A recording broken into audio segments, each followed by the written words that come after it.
1945 में एक ऐसी आग लगी थी जो हवा से भी ज़्यादा तेज़ थी और जो इसकी रोशनी इतनी ज़्यादा तेज़ थी कि इंसान अंधा हो जाए। और हर साइंटिस्ट के दिल में एक ही सवाल था, ये हमने क्या कर दिया। आज हम उसी एटॉमिक फायर के पीछे की साइंस को समझेंगे।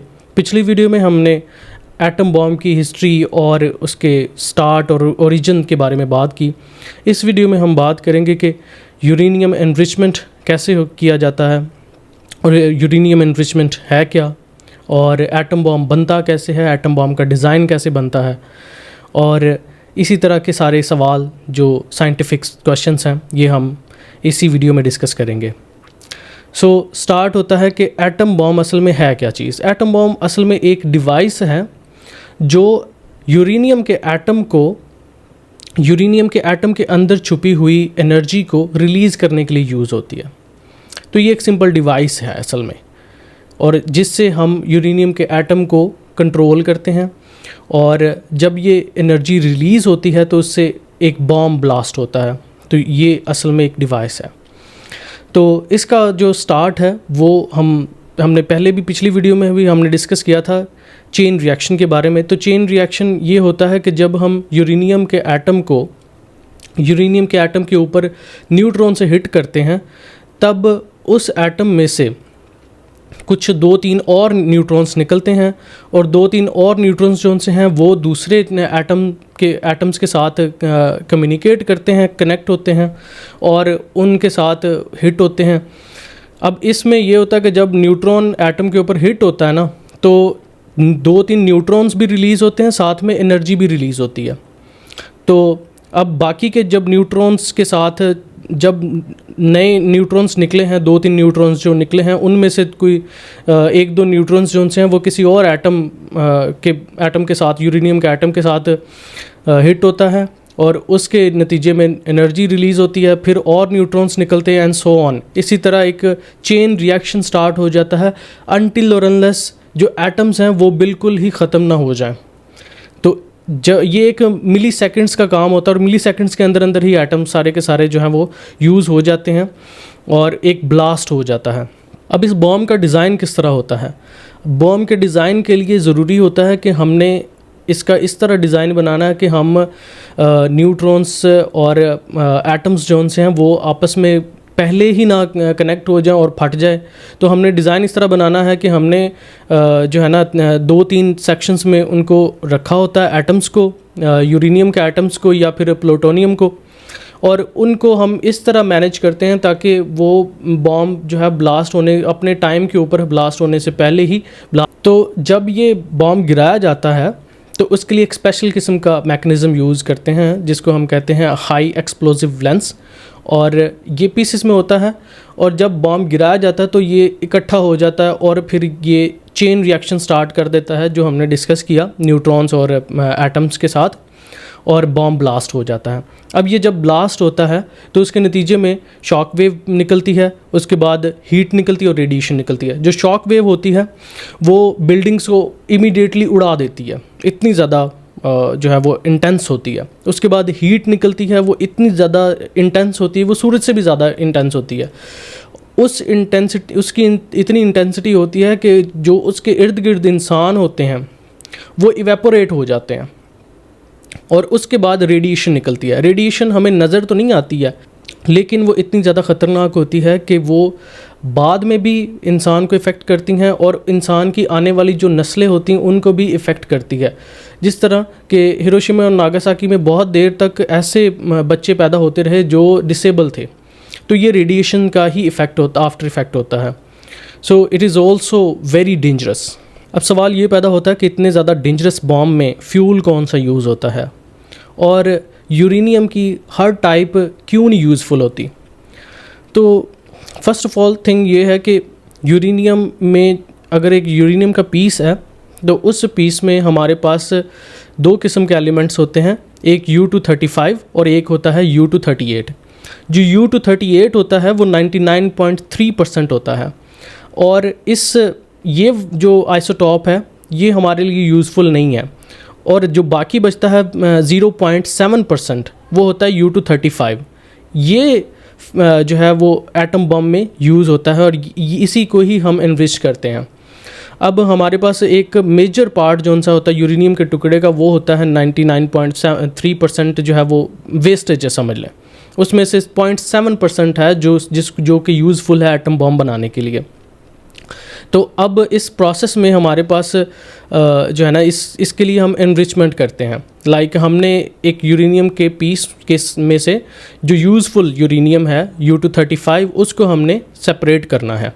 अब U-235 जो कि 0.7% है, वो इतना ख़ास क्यों है? वो इसलिए ख़ास है क्योंकि उसके साथ चेन रिएक्शन हो सकता है, और U-238 जो है उसके साथ चेन रिएक्शन नहीं हो सकता। और चेन रिएक्शन जब होता है उसके साथ तो बहुत ही स्लो होता है, तो वो मतलब बॉम्ब के लिए यूज़ नहीं होता। जो U-235 है वो उसके साथ चेन रिएक्शन बहुत फास्ट होता है और वही बॉम्ब के लिए यूज़ होता है। अब ऐसा नहीं है कि जो U-238 है वो जो 99.3% है वो बिल्कुल वेस्टेज है, उसका हमें यूज़ नहीं होता। वो बिल्कुल यूज़फुल होता है। उसको हम जो है कन्वर्ट करते हैं यूज़फुल बनाने के लिए। तो उसको हम जो है कन्वर्ट करते हैं प्लूटोनियम के अंदर। तो जब हम उसको प्लूटोनियम में कन्वर्ट करते हैं तो उसके बाद वो यूज़फुल हो जाता है और उसकी एक अलग से बॉम्ब की टाइप बनती है, जो कि हम आगे डिस्कस करेंगे। तो दोस्तों अब नेक्स्ट आ जाता है एनरिचमेंट का प्रोसेस। तो एनरिचमेंट है क्या? यूरेनियम एनरिचमेंट है क्या? आपने अक्सर सुना होगा कि ईरान ने 60% यूरेनियम को एनरिच कर लिया, या फिर आपने जनरल गद्दाफ़ी के बारे में सुना होगा कि वो भी यूरेनियम की एनरिचमेंट कर रहे थे। तो ये जो एनरिचमेंट असल में है क्या? तो एनरिचमेंट का प्रोसेस यही है कि जो हमारा 0.7% यूरेनियम है उसको हमने अलग करना है 99.3% जो यूरेनियम है उसमें से। एक टुकड़ा यूरेनियम का है, उसमें से हमने जो 0.7% है उसको हमने अलग करना है। तो इस प्रोसेस को हम कहते हैं uranium enrichment. Technically uranium enrichment का प्रोसेस है क्या? तो हम एक यूरेनियम का टुकड़ा लेते हैं, रॉ नेचुरल यूरेनियम, उसको हम कन्वर्ट करते हैं गैस में FU6 के अंदर, और उसके बाद उस गैस को हम सेंट्रीफ्यूजेस में डालते हैं। और यहाँ पे एक छोटी सी चीज़ है जो कि ये है कि जो हमारा U-235 है जो कि असल में एटम बॉम्ब के लिए यूज़ होता है, वो थोड़ा सा लाइट वेट होता है, और जो U-238 है वो थोड़ा सा हैवी वेट होता है इससे। ठीक है, तो इसके लिए फिर इस तरह होता है कि हम सेंट्रीफ्यूजेस में जब डालते हैं उसको और घुमाना शुरू करते हैं, तो जो हमारा लाइट वेट होता है जो असल में यूरेनियम का बॉम्ब बनाने के लिए हमें यूज़ करते हैं, वो साइडों पे जो है ना जमा होना शुरू हो जाता है, और जो हैवी वेट होता है U-238 वो दरमियान में रह जाता है। तो हमें जो साइडों वाला होता है उसको हम उठा लेते हैं और उसको फर्दर प्रोसेस करते हैं। अब जब हम एक थोड़े से अमाउंट को जब हम एक सेंट्रीफ्यूज के प्रोसेस से गुजारते हैं तो उसमें से हमें थोड़ा सा यूरेनियम मिलता है U-235, उसको जो साइडों पे लगा होता है, और मज़ीद इसको रिफ़ाइन करते जाते हैं। तो इस रिफ़ाइनमेंट करने के प्रोसेस को और उसमें से जो यूज़फुल यूरेनियम है निकालने के प्रोसेस को हम यूरेनियम एनरिचमेंट कहते हैं। इसी में जो है ना एक छोटी सी एग्जांपल को हम ले लेते हैं। वो ये है कि आपके पास एक बाउल में जो है रेत है, उस रेत के अंदर आपका 99.3% रेत है और 0.7% जो है वो सोना। अब हम एग्ज़ाम्पल में इसी तरह ले लेते हैं कि जो 99.3% है वो हम कह लें U-238 है, और जो हमारे पास सोना है वो असल में U-235 है। तो आपने रेत में से आप रेत को इस तरह छानना शुरू करेंगे कि रेत में से आपने वो सोने के ज़र्रात जो उनसे हैं वो अलग करने हैं। तो वो आप छानते जाएंगे, थोड़ी सी रेत बचेगी और साथ में सोना होगा, फिर आप और छानेंगे उसको और इसी तरह करते जाएंगे तो आप एक एंड पर आपके पास बहुत कम जो है ना मिकदार में रेत रह जाएगी और ज़्यादा मिकदार में आपके पास सोना रह जाएगा उसमें। तो इसी प्रोसेस में हम सेम एग्जांपल है हमारे पास एनरिचमेंट की। अब इसमें दो चीज़ें हैं।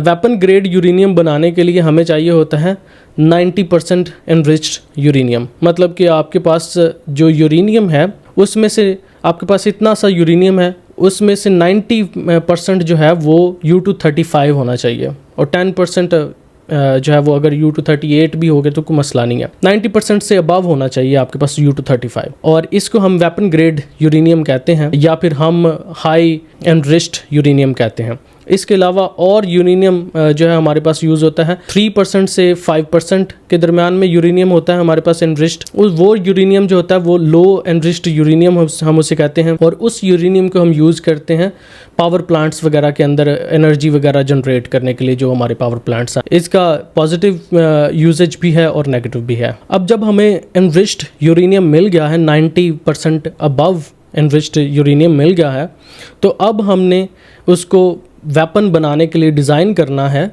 तो वेपन बनाने के लिए वो इस तरह नहीं होता कि हमारे पास एक यूरेनियम है एक बकेट के अंदर है और हमने उसको जो है वो यूज़फुल बना लिया वेपन के लिए। ऐसा नहीं होता। इसके पीछे एक साइंस है और एक प्रिसीजन है। इस यूरेनियम को यूज़फुल वेपन बनाने के लिए अडॉप्ट किया जाता है।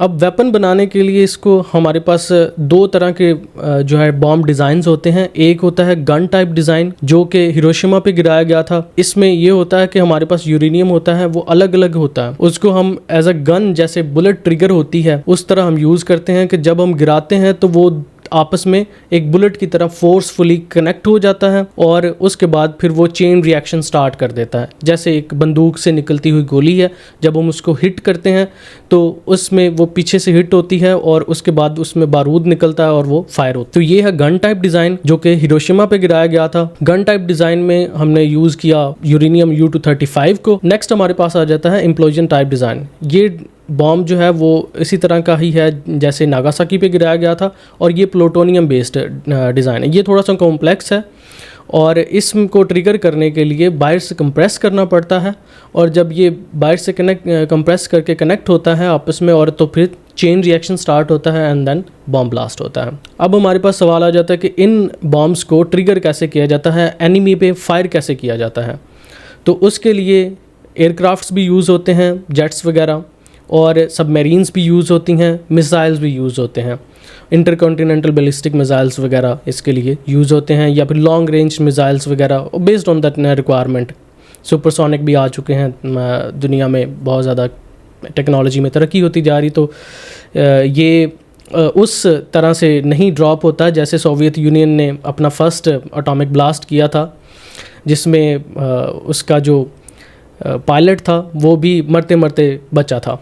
एंड अगेन ये प्रोसेस इस तरह होता है कि जब ट्रिगर हो जाता है मिसाइल तो ये इस तरह नहीं होता कि ट्रिगर हो गया तो उसके बाद ये फटना शुरू हो गया। ये जब वहाँ पे गिरेगा तब आपस में न्यूट्रॉन्स का और एटम्स का जो है ना कनेक्शन होगा, चेन रिएक्शन स्टार्ट होगा, तब असल में ये बॉम्ब जो है वो एक्सप्लोड करेगा। और ये कुछ ही मिली सेकेंड्स का ही काम होता है और उसके दौरान ही इतना बड़ा जो है ना वो ब्लास्ट हो जाता है। अच्छा, बॉम्ब के ब्लास्ट को हम सिर्फ किलोटन में या TNTs में ही मेजर नहीं करते। बॉम्ब के ब्लास्ट को हम उसके इफ़ेक्ट के साथ हम मेजर करते हैं, उसके आफ्टर इफ़ेक्ट्स को भी हम साथ में मेजर करते हैं। जैसे हिरोशिमा में बॉम्ब गिराया गया था तो उसके नतीजे में 2 लाख से ज़्यादा लोग मर गए थे, और ये 15 किलोमीटर के रेडियस में जो है ना इसका ब्लास्ट हुआ था, और 15 किलोमीटर रेडियस के बाहर भी इसके साइड इफ़ेक्ट्स और आफ्टर इफ़ेक्ट्स नज़र आए थे। तो ऐसा नहीं कि जस्ट 15 किलोमीटर के रेडियस में बॉम्ब हुआ एंड दैट्स इट, इसके बाहर भी इसके इफ़ेक्ट्स नज़र आए थे, जिसके नतीजे में 2 लाख से ज़्यादा लोग मर गए थे। एक और चीज़ कि क्या हम इन्फिनिट चेन रिएक्शन स्टार्ट कर सकते हैं? जैसे कि हमारा जो बॉम्ब है ये तो हमने जो अभी तक डिस्कस किया वो तो मिली सेकेंड्स में एक्सप्लोड हुआ और ख़त्म, लेकिन क्या हम ऐसा कर सकते हैं कि एक ऐसा चेन रिएक्शन हम स्टार्ट कर दें जो इन्फिनिट हो, जो कभी ख़त्म ही ना हो? तो यस, इस तरह का चेन रिएक्शन हम यूज़ तो वैसे नॉर्मली करते हैं, लेकिन लिमिटेड एरिया में जो कि हमारे पावर प्लांट्स हैं उनमें वो पावर जनरेट करके हमें दे देता है। लेकिन हम एज अ बॉम्ब इसको इन्फिनिट चेन रिएक्शन में यूज़ कर सकते हैं? तो इसका जवाब फ़िलहाल नहीं है, क्योंकि साइंस ने इतनी ज़्यादा तरक्की नहीं की। लेकिन अगर हम कर लेते हैं, ठीक है, चेन रिएक्शन अब इस तरह होता है कि हम जब लिमिट में रखेंगे ना उसे, एक अनलिमिटेड या इन्फिनिट कह लें, तो उसके लिए एनर्जी भी रिलीज़ करनी है और उसने फिर बाकी बॉम्ब्स के साथ कम्युनिकेट भी करना है, चेन रिएक्शन भी करना है, ठीक है। तो अब जितना भी बड़ा उसको आप जो है ना मटेरियल दे देंगे, लेकिन फिर भी वो मिली सेकेंड्स में ही ख़त्म करेगा, ठीक है। लेकिन अगर हम इस तरह का चेन रिएक्शन स्टार्ट कर देते हैं जो कि चलता जाएगा, तो वो उससे हमारी दुनिया जो है वो पूरी की पूरी ख़त्म हो जाएगी और हम सरवाइव नहीं कर सकेंगे, हम स्टोन एज में वापस चले जाएंगे। अच्छा, last but not the least कि फ्यूचर क्या होगा एटॉमिक टेक्नोलॉजी का। फ्यूचर ये है कि हमारे पास जो मिलिट्री लेवल के ऊपर हम इसको यूज़ कर रहे हैं, तो उसमें फ्यूचर ये आएगा कि हम छोटे छोटे बॉम्ब्स क्रिएट करेंगे, छोटे लेवल के बॉम्ब्स क्रिएट करेंगे, न्यूक्लियर बॉम्ब्स जो लिमिटेड रेडियस या लिमिटेड एरिया में जो है वो हिट करेंगे। उसको हम AI के ज़रिए से कंट्रोल करेंगे और जब हम फायर करेंगे एनिमी पे, तो वो एक लिमिटेड सा एरिया होगा जिसके ऊपर हम फायर कर सकेंगे। तो अगेन ये फ्यूचर के लिए है मिलिट्री पर्सपेक्टिव से, लेकिन क्या ये जस्ट हम बर्बादी के लिए ही यूज़ करते हैं? तो ऑब्वियसली नॉट। हम इसको पॉजिटिव पर्पसेस के लिए भी यूज़ कर सकते हैं। न्यूक्लियर पावर को हम रेडिएशंस जो कि जिसके बहुत ज़्यादा नेगेटिव असरात हैं, उनको हम कैंसर के ट्रीटमेंट के लिए भी यूज़ करते हैं, थेरेपी जिसे हम कहते हैं। और उसके अलावा न्यूक्लियर एनर्जी जनरेट करने के लिए भी हम यूज़ करते हैं न्यूक्लियर पावर प्लांट्स में। अगर हम इसको पॉजिटिव लें तो ये बहुत अच्छी चीज़ है, अगर हम नेगेटिव लें तो ये बहुत ज़्यादा ख़तरनाक चीज़ है। तो अब आप बताएं कि क्या आप न्यूक्लियर टेक्नोलॉजी के फ्यूचर से होपफुल हैं या फिर अफ्रीड हैं? कमेंट में बताइएगा। Thank you so much.